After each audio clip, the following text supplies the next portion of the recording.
Okay, so I'm going to wrap this session up with a discussion, and I want to thank my colleagues Jim and Jeff for their very thoughtful perspectives on the management of this increasingly common and obviously highly controversial injury.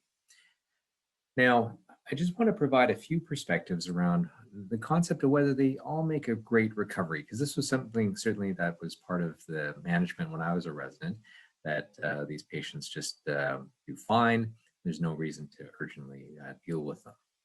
Now, this is something that we looked at a number of years ago in traumatic central cord injury patients. And like most people experience, we saw that there is actually quite a lot of motor score improvement, and many of them actually gain back the ability to independently ambulate. But many of them suffer significant spasticity and often have quite significant functional limitations.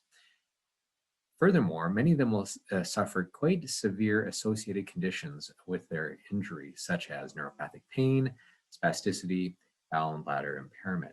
In fact, almost 80% of these individuals will report suffering two or more of these problems long after their injury occurs. So I think this really highlights the fact that many of these patients will suffer quite severe limitations that go far beyond just their motor score.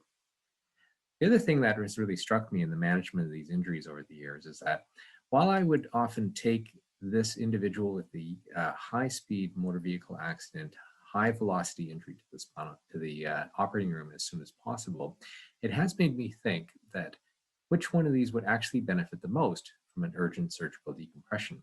The person with the low-velocity injury in which there is a lot of spinal cord to spare, or the high velocity injury in which there may actually be very little to, quote, neuroprotect at the injury site. Now, these things all notwithstanding, the guidelines that were put out by the AO Spine and a couple of years ago really tried to tackle this issue of early surgery as a treatment option for traumatic central cord syndrome. We recommended that this be a treatment option based on the fact that we felt that the desirable consequences probably outweighed the undesirable, and we therefore suggested offering this as an option. We recognized, however, that the quality of evidence was low, and thus the strength of recommendation here was weak. In the future, we have to recognize that this is a growing problem, and this has become the most common form of cervical spinal cord injury today.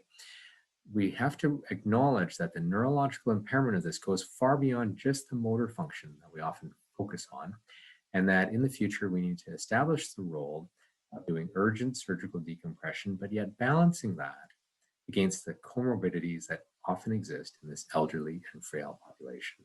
So with that, we'll take the last couple minutes for questions. I want to thank our speakers for their presentations to weigh the pros and cons of surgical management for this injury. Thank you.